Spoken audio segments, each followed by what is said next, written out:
A salvação é um dos temas mais importantes da Bíblia Sagrada. É também a principal promessa que Deus fez à humanidade. A doutrina bíblica da salvação nos faz compreender o quão grande é o amor de Deus. Amor este que nos mostra a Bíblia no Evangelho de João, no capítulo 3. Nesta lição nós vamos estudar a promessa da salvação, a sua natureza e também a perseverança dos santos. Será que é possível perder a salvação? Ou, uma vez salvo, salvo para sempre?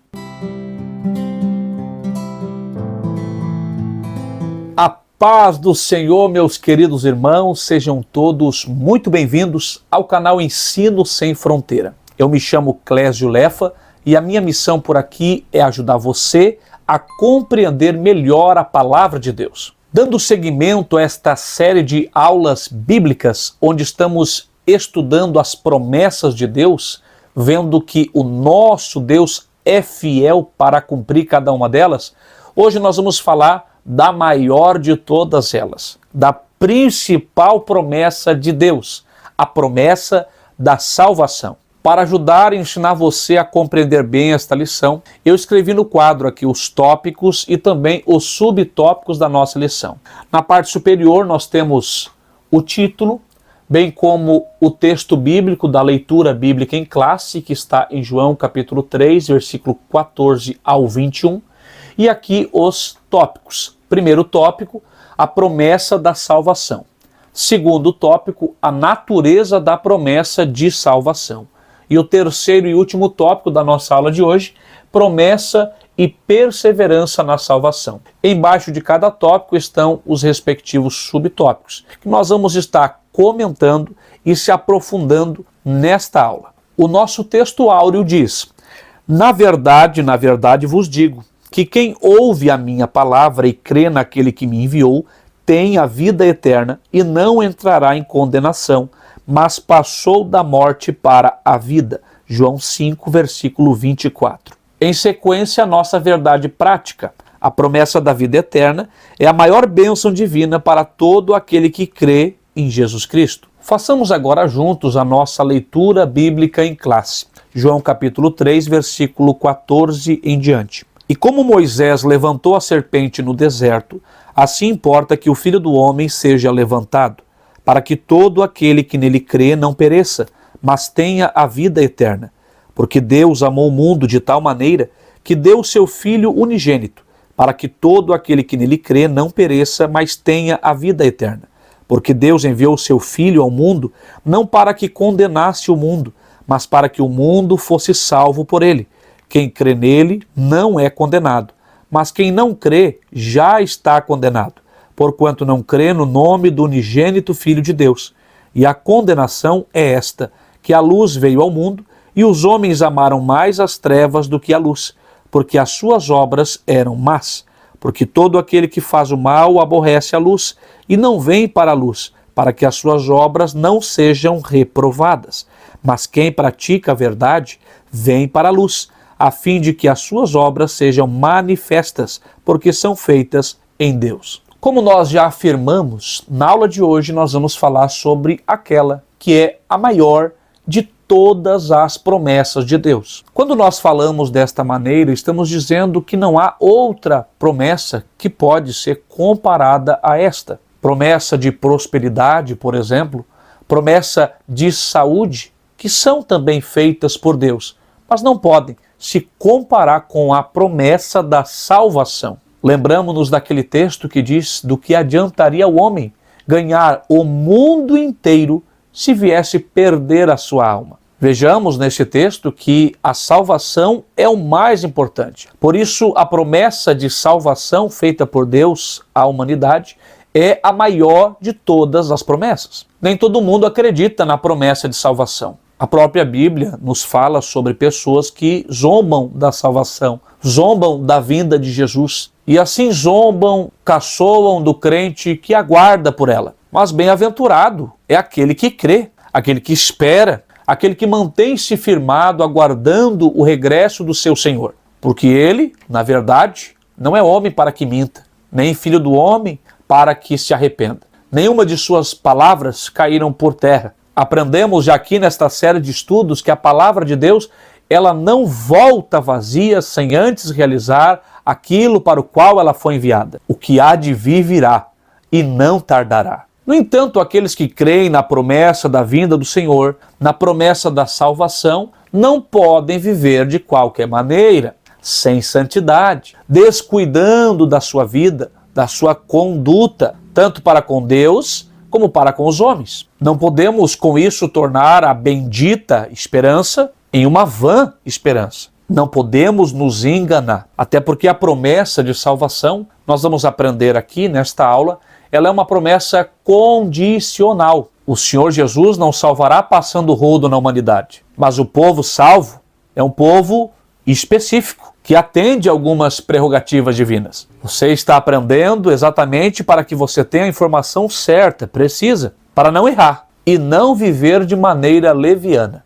Outro ponto sobre a salvação, que eu julgo bem importante, é que a salvação, ela não é uma obra do homem, ela é uma obra divina. Portanto, meus irmãos, nós dependemos inteiramente do Senhor, da sua misericórdia, do seu favor para conosco. Ninguém, exatamente ninguém, merecia a salvação. É por isso que a Bíblia informa que a salvação ela é pela graça e não pelas obras. Por isso, se eu e você somos salvos, a glória disso é toda de Deus. Nós temos nessa lição 3 objetivos. O primeiro objetivo é explicar biblicamente a promessa da salvação. Segundo objetivo, mostrar a natureza da promessa da salvação.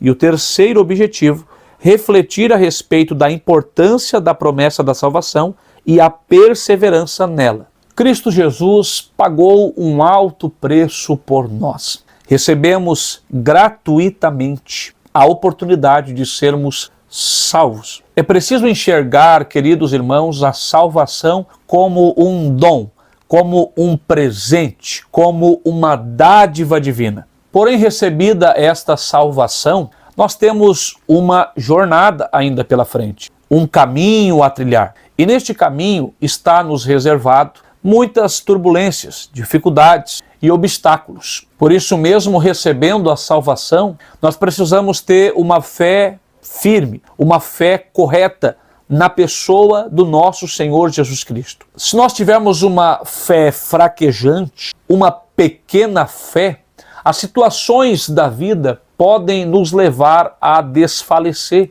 e até mesmo querer abandonar a nossa fé. E fazendo isso, queridos irmãos, fatalmente nós estaríamos também abrindo mão da promessa gloriosa da salvação. Continuaremos a trabalhar neste ponto ao longo desta aula. Para que a salvação ela seja garantida, nós precisamos ter uma fé firme, que suporta, que resiste aos vendavais, aos temporais da vida cristã. Quantos desafios, quantas provações, quantas situações vêm para provar a minha e a tua fé. Eu pergunto aos irmãos agora, é um momento de reflexão, é um momento introdutório da aula. Quantas pessoas você conhece, você conviveu, você soube, você ouviu que estava no caminho, mas não aguentou a pressão e sucumbiu na fé, abrindo mão do grande presente, da grande dádiva de Deus, que é a sua salvação? Você tem liberdade para até mesmo comentar aqui embaixo sobre isso, alguém, para a gente talvez unir forças, orar por essas pessoas. O que eu estou falando é uma realidade. Não são poucos aqueles que desfalecem, que param, que não perseveram. Esta lição, queridos irmãos, ela será fundamental para fortalecer as nossas bases, para levantar as nossas bases, a fim de que possamos perseverar na fé até o fim. Eu tenho certeza que ao assistir esta aula, você será compungido, não a abrir mão da fé, mas a batalhar pela fé que uma vez foi dada aos santos. Que em todo este processo necessário, nesta jornada que antecede a consumação da salvação, nós sejamos fortalecidos na fé pelo nosso Senhor. Primeiro tópico, a promessa da salvação. Subtópico 1, uma maravilhosa salvação. No texto que nós fizemos menção aqui, na nossa leitura bíblica em classe, nós temos ali um paralelo com o que está escrito em Números 21, versículo 4 até o versículo 9. Ali em Números 21, nós temos o registro bíblico do povo no deserto, que começou a murmurar do Senhor, murmurar até mesmo de Moisés, murmurar até mesmo do maná que Deus estava dando ao seu povo. E por conta disso, Deus mandou serpentes, que no deserto morderam o povo, envenenaram o povo, e alguns do povo vieram a morrer. Quando isso aconteceu, imagine os irmãos que foi um verdadeiro desespero no arraial. O povo então se humilhou, se arrependeu, foi até Moisés, Moisés falou com Deus, e a estratégia divina do resgate, da salvação, do livramento foi dada. O Senhor mandou que fosse levantada uma serpente de metal, e o povo picado pela serpente venenosa no deserto, o povo picado que olhasse para a serpente de metal, ele seria sarado, seria salvo. E esta passagem do Antigo Testamento, ela apontava para o quê?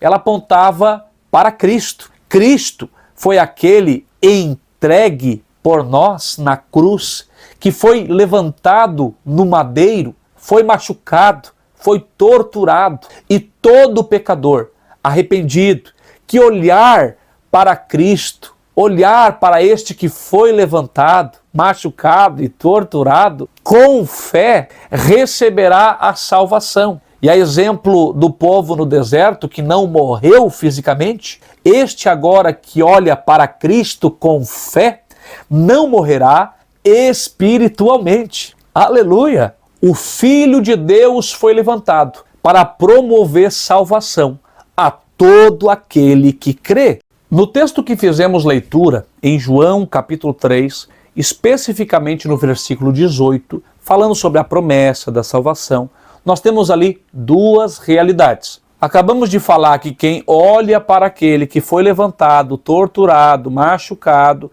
e crê, tem a salvação, tem a vida eterna. E é exatamente isso que esse texto nos revela. Só que mais do que isso, tem duas realidades aqui. A primeira realidade é a seguinte: quem crê não será condenado. Já vimos isso. E a segunda realidade é esta, que quem não crê já está condenado. Meus irmãos, isso aqui é muito forte. Jesus mesmo não veio para condenar. Ele não veio, a sua ação na terra, quando palmilhou essa terra, não foi a ação de um juiz. Ele não veio para condenar. Nós vamos já ler textos que falam sobre isso. Mas o texto diz que quem não crê nele já está condenado. Se não é Jesus quem condena, quem é que condena? O que a Bíblia nos diz? A Bíblia diz que sim, Jesus, quando estava nesta terra, não veio para condenar. Mas a Bíblia também diz que o Evangelho condena. A Bíblia também diz, segundo, que a palavra que Jesus falou, essa condena também. Vejamos alguns textos bíblicos. E disse-lhes: ide por todo o mundo, pregai o Evangelho a toda criatura. Quem crer e for batizado será salvo, mas quem não crer será condenado. Portanto, quem não crer no Evangelho será condenado. O Evangelho não é só o que salva, mas o Evangelho também condena. Salva aquele que crê e condena aquele que não crê.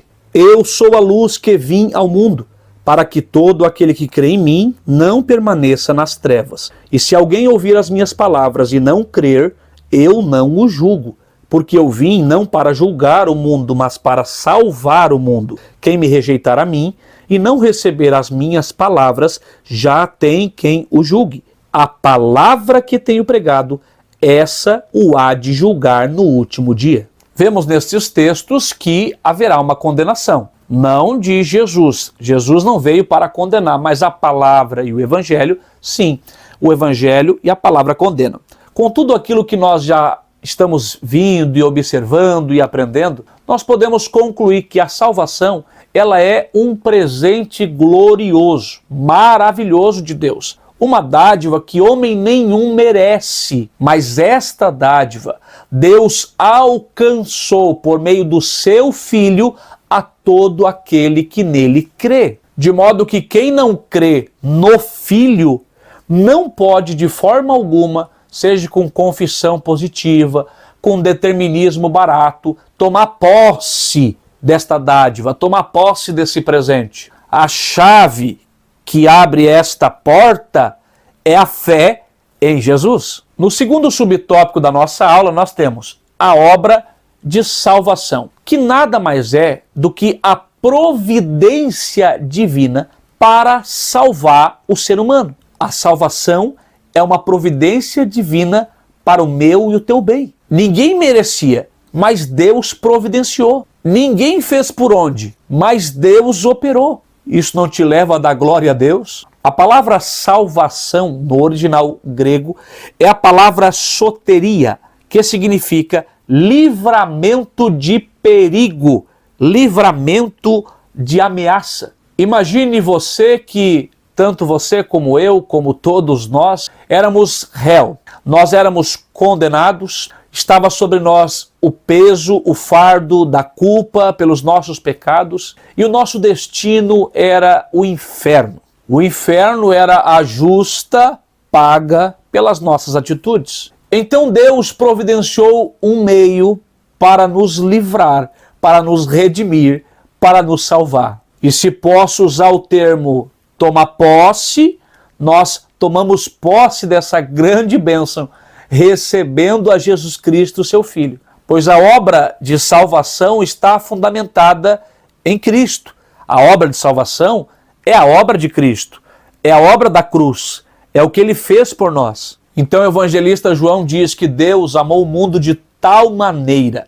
Esse tal maneira, isso aqui fala de uma medida imensurável. Ele, pensando em falar do grande amor de Deus, do incrível amor de Deus, pensou a palavra. E a palavra que sai é esta: Deus amou de tal maneira que deu o seu Filho unigênito, para que todo aquele, olha a condição, a maior condição, todo aquele que nele crê não pereça, mas tenha a vida eterna. Sabe por que Deus operou dessa maneira? Sabe por que Deus fez assim? Sabe por que Deus entregou o seu Filho? Sabe por que Jesus desceu aqui? Foi tudo por amor. A obra de salvação, estamos estudando agora, é uma obra de amor. E tudo o que ele requer é a fé, para que todo aquele que nele crê não pereça. Para não perecer eternamente, para não perecer para todo sempre, tem que crer em Jesus. O negócio vai ficando tão sério que decidir não crer, decidir rejeitar Jesus, é pegar toda esta providência divina de amor e jogar tudo no lixo. Pelo amor de Deus e pelo amor da tua alma, não despreze tão grande salvação. Quando nós cremos na pessoa de Jesus, o recebemos como nosso Senhor e Salvador, então acontecem estas duas coisas. Primeiro, nós somos libertos do poder do pecado. E segundo, nós somos livres da condenação eterna. Terceiro subtópico, o Salvador. A obra de salvação tem como base a entrega do Filho de Deus como aquele que pagou o preço do pecado. Jesus é o nosso Salvador. Quando nós falamos de Salvador, precisamos trazer à tona também a ideia de alguém que está perdido. Um desgraçado, uma desgraçada que precisa da graça. Um perdido, um condenado, um réu que precisa ser absolvido, ser salvo. Sabe qual é o maior de todos os encontros? É o encontro do pecador em busca do Salvador, com o Salvador em busca do pecador. Mas alguém vai dizer aqui, eu não sou corrompido, eu sou uma exceção, porque afinal eu sou até um bom cidadão, eu não faço nada de errado, pago todas as minhas contas, não incomodo ninguém, me dou bem com os meus vizinhos, com a minha família, está tudo certo comigo. Deixe-me te apresentar a doutrina bíblica da universalidade do pecado. Em Romanos capítulo 3, versículo 23, a Bíblia diz que todos, sem exceção, pecaram.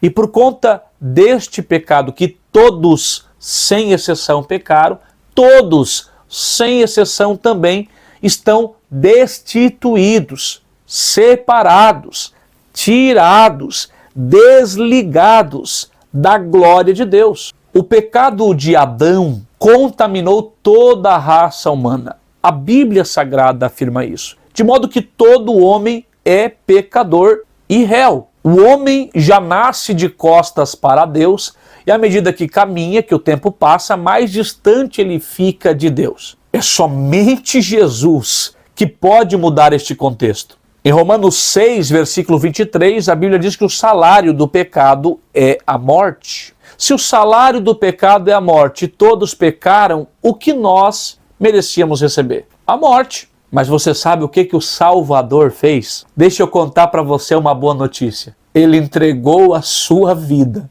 por mim e por você. Ele morreu na cruz do Calvário para nos salvar. Oh, glória! Jesus, irmãos, morreu no nosso lugar e com a sua morte, ele nos conferiu o maior de todos os presentes, o maior de todos os dons. E olha, ele é gratuito. Vejamos a continuação do versículo 23 do capítulo 6 de Romanos. O salário do pecado é a morte, mas o dom gratuito de Deus é a vida eterna por Jesus Cristo. Grife isso na sua Bíblia. Por Jesus Cristo. O dom gratuito da vida eterna por Jesus Cristo. Ele é o nosso Salvador. Quem se arrepende, crê e permanece em Jesus, jamais perecerá eternamente. Agarremo-nos, irmãos, agora, com força a esta bendita esperança, porque Ele é fiel. Fiel é o que nos prometeu. Na segunda parte da nossa ministração, nós vamos falar agora sobre a natureza da promessa de salvação. E aqui nós temos 3 subtópicos. O primeiro é a justificação, o segundo é a regeneração e o terceiro é a santificação. Nós vamos aprender agora que a salvação não é um só ato, mas é um ato complexo ou um ato conjunto. Na sua totalidade, a doutrina da salvação abarca todos estes pontos aqui. E poderíamos, inclusive, até acrescentar a glorificação. Aí seriam 4. Justificação, regeneração, santificação e glorificação. Alguns estudiosos acrescentam, inclusive, a adoção. Aí, neste caso, seriam 5 atos. E são estes 5 atos que constituem a plenitude da nossa salvação. Mas vamos estudar estes aqui, que estão propostos na lição, que são, de fato, os principais. Primeiro, justificação. Salvação é justificação. Quem é alcançado pelo Evangelho de Cristo e crê no Filho de Deus com todo o seu coração é declarado justo, isto é, livre da culpa e do merecimento da punição divina. Ele não é mais condenado, está declaradamente absolvido, é um salvo.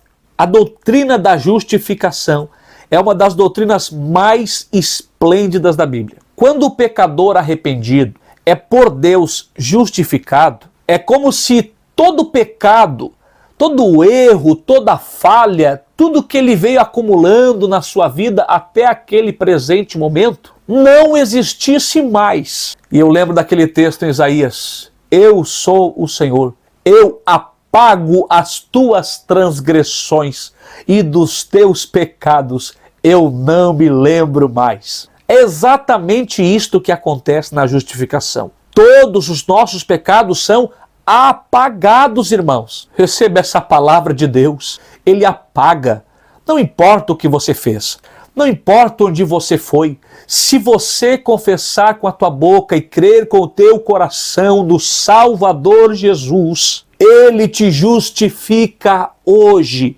Ele apaga os teus pecados hoje. Alguém pode lembrar, alguém pode acusar o diabo e os seus servos, mas Deus te diz: eu não me lembro mais. O poder da justificação, ele é tão glorioso, é tão especial, que uma vez justificado, o poder do pecado na vida deste é completamente desfeito. O pecado não reina mais no seu corpo. E então o homem passa a ter paz com Deus. Romanos 5, versículo 1.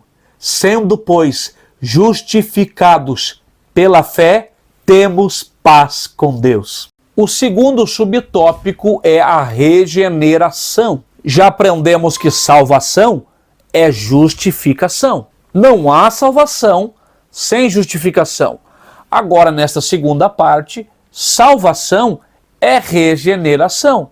De igual modo, não há salvação sem regeneração. Mas o que é a regeneração? Esta palavra traz a ideia do gerar de novo, regenerar. Lembramos-nos do nascimento. Regeneração, irmãos, resumidamente, é o novo nascimento. Em João, no capítulo 3, que é o texto bíblico, que é a base da nossa aula de hoje, Jesus teve ali, nos primeiros versículos, uma conversa com um mestre da lei, que era Nicodemos.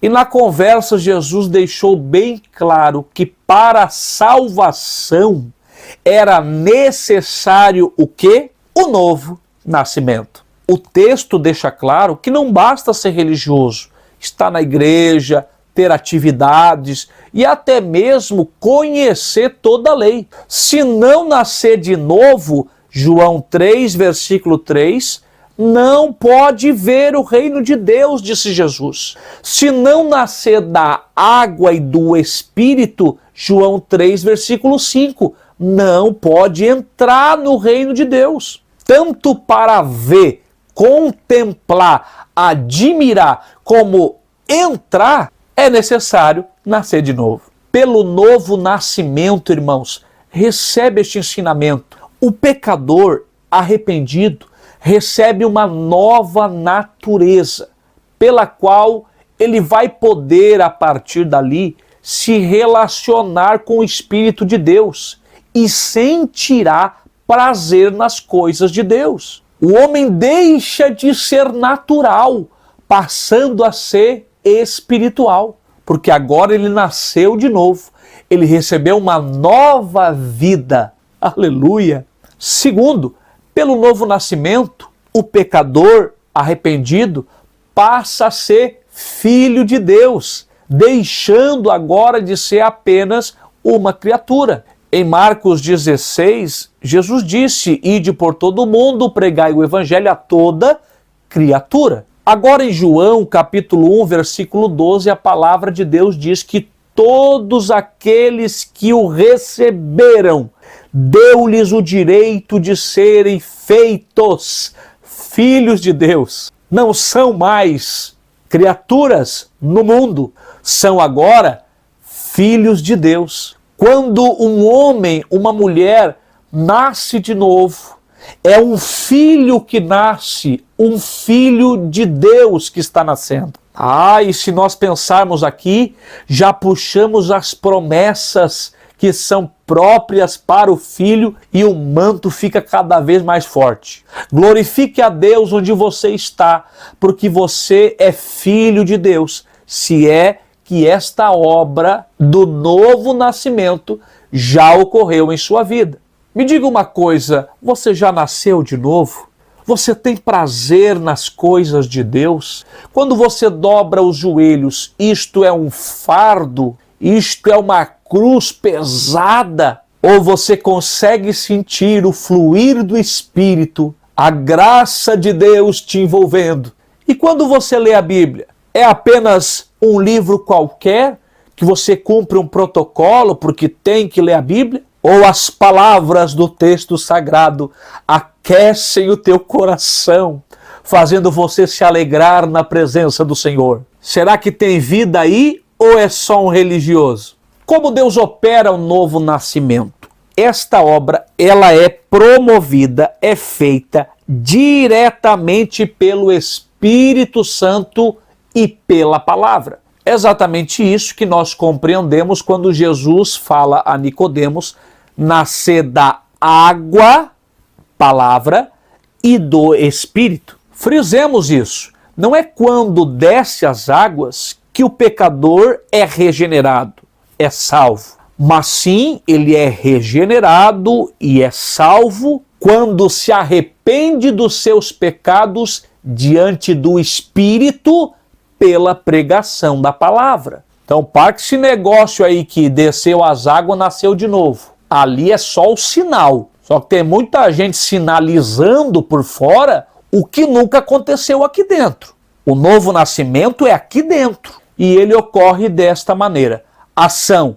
do Espírito e da palavra. Uma vez que nós nascemos de novo, fomos regenerados, nós passamos agora, como filhos de Deus, a fazer parte da família de Deus. Eu quero ler com você mais um texto bíblico. Bendito seja o Deus e Pai de nosso Senhor Jesus Cristo, que segundo a sua grande misericórdia, nos gerou de novo para uma viva esperança, pela ressurreição de Jesus Cristo dentre os mortos. É cada texto profético profundo que o nosso coração palpita por aqui.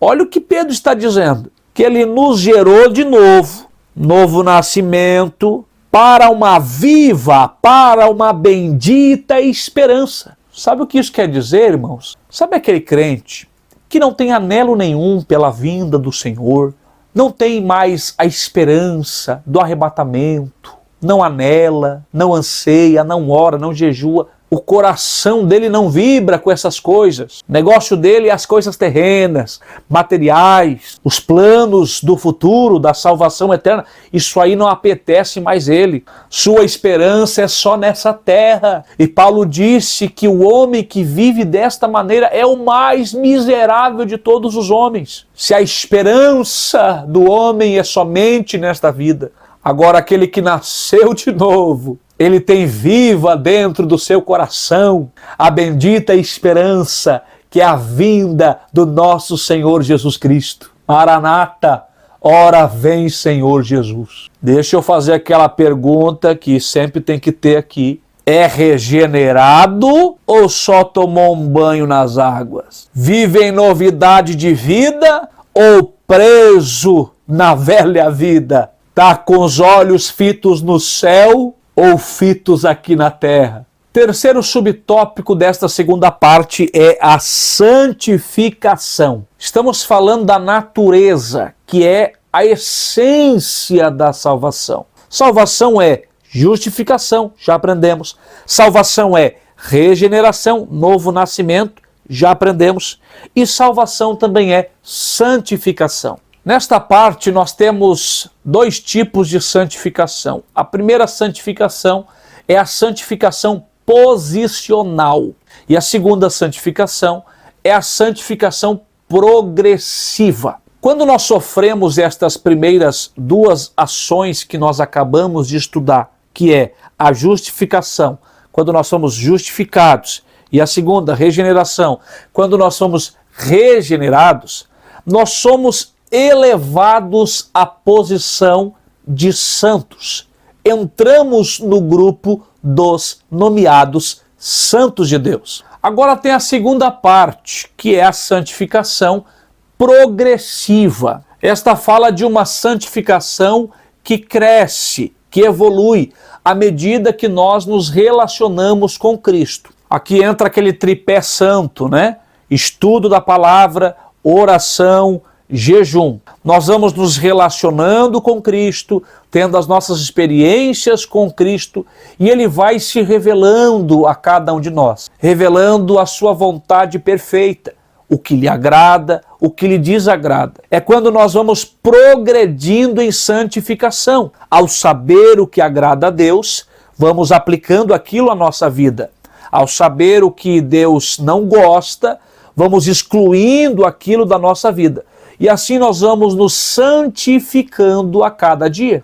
Eu queria ficar só com os santos lá do começo lá, que é santo imediatamente, é posicionado na hora. Esse negócio de de ter que abandonar, de ter que abraçar coisas que Deus quer que eu abrace, abandonar o que Deus quer que eu abandone, essa aí eu já não estou gostando muito não. Pois é, meus irmãos, só que salvação é santificação. Em Hebreus está escrito que nós devemos seguir tanto a paz como a santificação, sem a qual, sem a santificação, ninguém verá o Senhor. Note, os irmãos, que ninguém vai entrar de gaiato no céu. Eu vou entrar que eu sou muito inteligente, eu sou muito malandrinho. Tem crente que pensa que pode dar de malandrinho e enganar Deus. Vou viver a vida que eu quero, não vou me santificar e vai dar tudo certo no final. Eu gosto da minha vida do jeito que ela está, eu já me conformei assim, já me amoldei, me acomodei desse jeito e não quero entrar em processo nenhum de santificação. Isso é tão perigoso. Você que está aprendendo, é sensível, é sincero, almeja agradar a Deus, ouça esta palavra. Não façamos desta maneira, meus irmãos. 1 de Pedro, no capítulo 1, versículo 16, o próprio Deus diz: sede santos em toda a vossa maneira de viver. Sede santo, porque eu sou santo. Leve em consideração isso. Deixe esta palavra calar no seu peito. O Deus que prometeu-nos a salvação é um Deus santo. Isaías capítulo 6, ele é 3 vezes santo. Santo, santo, santo. Não é de qualquer jeito.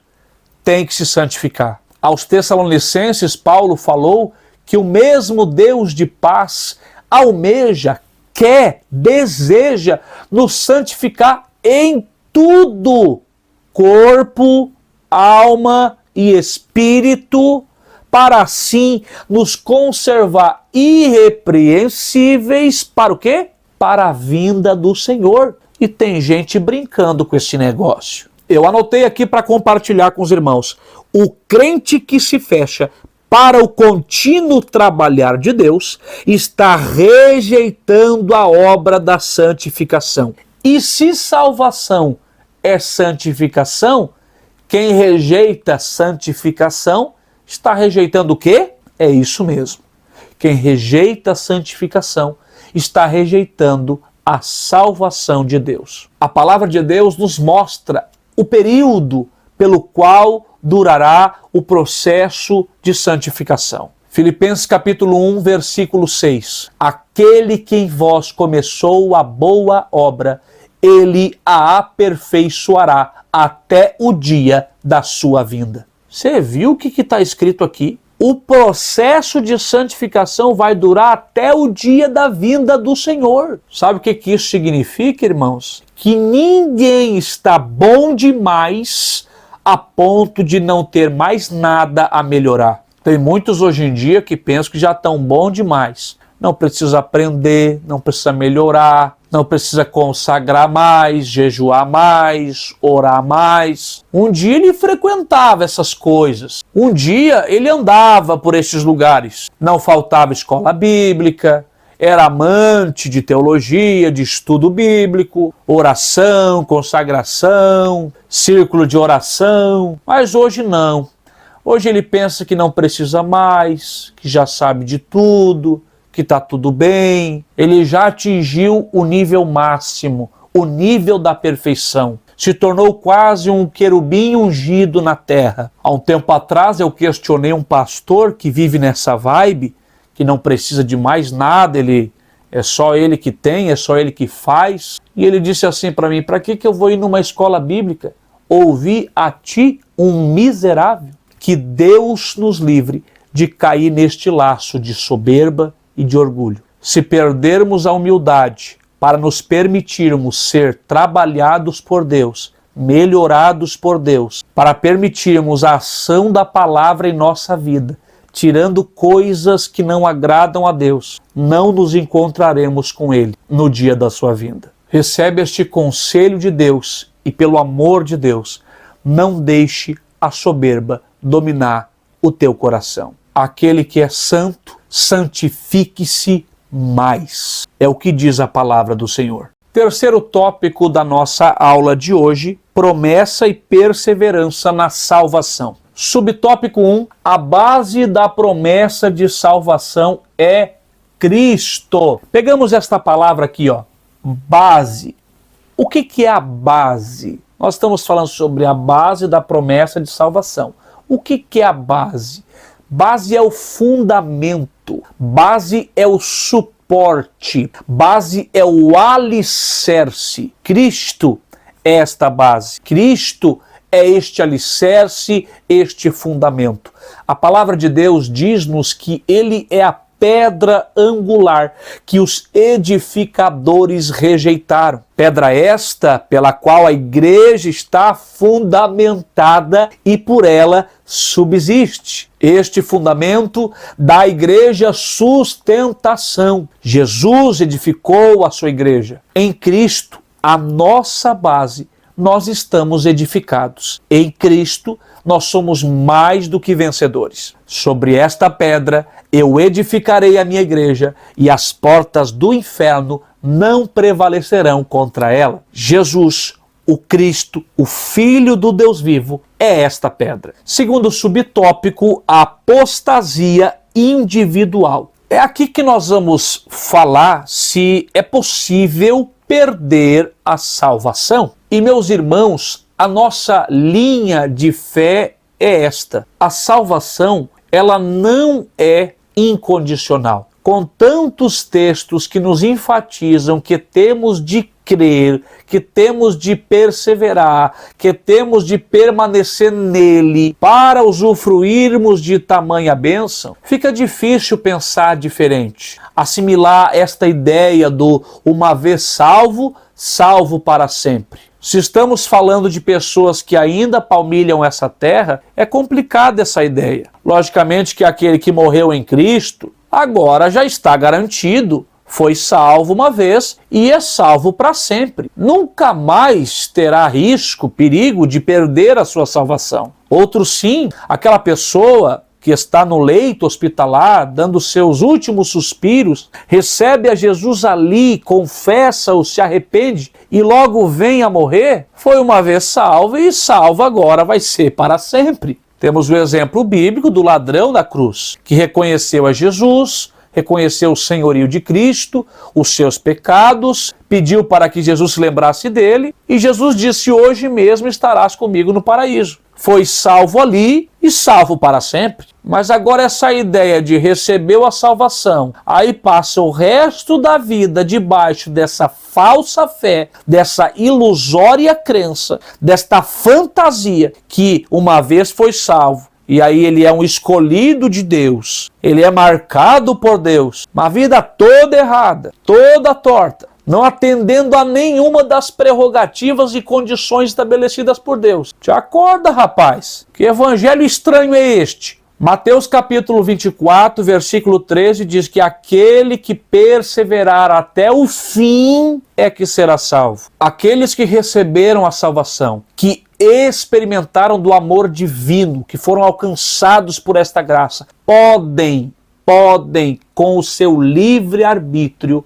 romper com este relacionamento, romper com esta aliança. Assim como Adão e Eva perderam o paraíso porque pecaram, perde a salvação aquele que se entrega ao pecado. O filho que nasceu de novo, que foi regenerado, como nós aprendemos agora, ele pode morrer. Assim como um pai natural, mediante a morte do seu filho, chora, esperneia, perdi meu filho, ele perde o seu filho. Deus perde um filho quando este morre de igual forma, só que agora espiritualmente. O pecado mata-o espiritualmente. Então, quando este filho, ele se envereda por um caminho de apostasia, ele perde a comunhão com o pai, ele morre espiritualmente e deixa de ser filho. O que é apostasia? A apostasia implica uma rebelião contra Deus, abandono proposital da fé que uma vez nos foi entregue. Se pela fé tenho acesso à graça que não mereço, que me conduz à salvação, o abandono da mesma faz com que eu não tenha mais acesso à graça e não me seja mais conferida a salvação. Você está conseguindo entender a lógica? Se eu mantiver a minha fé, se eu mantiver a minha vida de fidelidade, se eu mantiver a minha vida de santidade, se eu mantiver a minha vida incontaminada com este mundo, se eu andar segundo o Espírito, tudo isso que faço é um sinal de fé. Estou zelando pela fé que um dia eu recebi. Mas quando ao contrário disso, eu abandono tudo. Não é mais no Espírito, agora é na carne. Deixo de ser fiel, deixo de ser obediente, deixo de viver em santidade. Pelo contrário, agora eu abraço tudo que desagrada a Deus. Eu estou abandonando a minha fé. Eu estou naufragando na fé e com isso eu estou rejeitando a graça de Deus e a salvação que ela me oferece. 2 tipos de apostasia. Primeira apostasia é a apostasia doutrinária, que é quando eu rejeito o ensino da palavra. Quando eu estava na fé, quando eu estava bem, quando eu estava com tudo, a Bíblia era regra de fé e prática. A Bíblia manda, a Bíblia governa, a Bíblia dirige, a Bíblia tem voz, a Bíblia seja exaltada, a Bíblia seja entronizada. Mas quando eu apostato doutrinariamente, eu passo a rejeitar os ensinos da Bíblia Sagrada. Eu vou dizer uma coisa para os irmãos, isso aí não é só gente fora da igreja, não. Tem gente dentro da igreja apostatada, onde o ensino da palavra já não tem mais voz. É só naquilo que favorece. Agora, naquilo que confronta, não é mais palavra de Deus. Supervalorizam as suas tradições, supervalorizam os seus esquemas eclesiásticos, supervalorizam os seus pensamentos humanos em detrimento da inerrante, sacrossanta palavra de Deus. Eu quero fazer assim. Mas a Bíblia diz... Shhh. Não importa o que a Bíblia diz. Sabe o que é isso? Apostasia doutrinária. A segunda apostasia é a apostasia moral. O homem que um dia foi liberto, justificado, seus pecados foram apagados, regenerado, recebeu a nova vida de Deus. Agora, mais uma vez, depois da sua libertação da escravidão, do jugo do pecado, ele torna-se escravo do pecado e das suas paixões carnais. É conforme ensinou Jesus, a porca lavada, revolvendo-se novamente no seu próprio vômito. Sobre isso ainda, Atos 14, versículo 21 e 22. E tendo anunciado o evangelho naquela cidade e feito muitos discípulos, voltaram para Listra e Icônio e Antioquia, confirmando o ânimo dos discípulos, exortando-os a permanecer na fé, pois que, por muitas tribulações, nos importa entrar no reino de Deus. Se a salvação, uma vez recebida, não pode ser perdida, se a fé, uma vez recebida, não pode ser perdida, se é de fato impossível apostatar da fé, para que Paulo faz essa exortação? Para os irmãos permanecer na fé. Não faz sentido, não é verdade? Último subtópico da nossa aula, a promessa e a segurança da salvação. Aqui tem um ponto muito importante. No subtópico anterior, nós aprendemos que podemos sim apostatar. E isso deve servir para nos manter todos os dias vigilantes. Aquele que está em pé, cuide para que não caia. Mas o fato de nós podermos apostatar, o fato de haver a possibilidade disso acontecer, não significa que nós não podemos ter a certeza da nossa salvação. Aí eu posso apostatar, e aí aquele desespero, aquela loucura, será que eu sou salvo? Aí tira maná, aí abre a Bíblia, aí aquela apreensão, aquela luta, aquele medo, aquela angústia, será que eu vou subir? Recebe esta palavra em nome de Jesus. Nós devemos de estar certos da nossa salvação, zelosos sempre para não perdê-la, mas convictos de que a possuímos. Olha o que diz a palavra de Deus. Mas de ambos os lados estou em aperto, tendo desejo de partir e estar com Cristo, porque isto é ainda muito melhor. Preste atenção, o texto está nos dizendo que Paulo sabia para onde estava indo. Você tem certeza para onde você vai? Combati o bom combate, acabei a carreira, guardei a fé. Desde agora a coroa da justiça me está guardada, a qual o Senhor, o justo juiz, me dará naquele dia. E não somente a mim, mas também a todos os que amarem a sua vinda. Ó confiança gloriosa, ó confiança abençoada.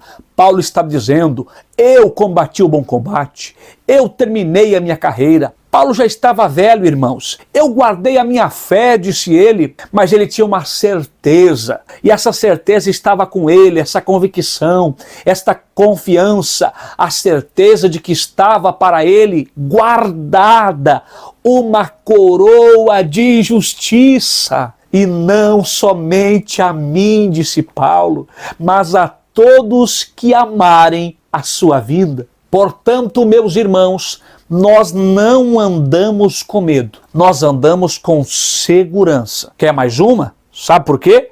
Porque nós temos o Espírito, o penhor de Deus conosco, a presença do Espírito. Paulo disse, é o penhor, é a confirmação, é a garantia, é a primeira parcela, é a certeza de que nós seremos levados com Ele. Ele virá nos buscar. No contexto do comércio, se ia ao estabelecimento e quando não se pretendia buscar naquele preciso momento, mas depois, em um tempo futuro, mas queria reservar aquele bem, aquele produto, aquela propriedade, então aquele interessado homem, aquele interessado comprador, ele deixava um penhor. Aquele penhor era a garantia. Eu vou voltar para buscá-lo depois. Eu vou voltar para buscar a minha propriedade. E Paulo diz que este penhor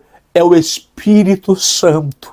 Se ele está dentro de você, isto é uma confirmação interna de Deus dentro de você e uma garantia para que você ande com confiança. Jesus virá te buscar. Os que creem em Cristo se submetem a Ele como o seu Senhor e mediante um relacionamento pessoal com Cristo estão definitivamente seguros para a vida eterna. 1 de João, capítulo 5, versículo 12 e 13. Quem tem o Filho tem a vida.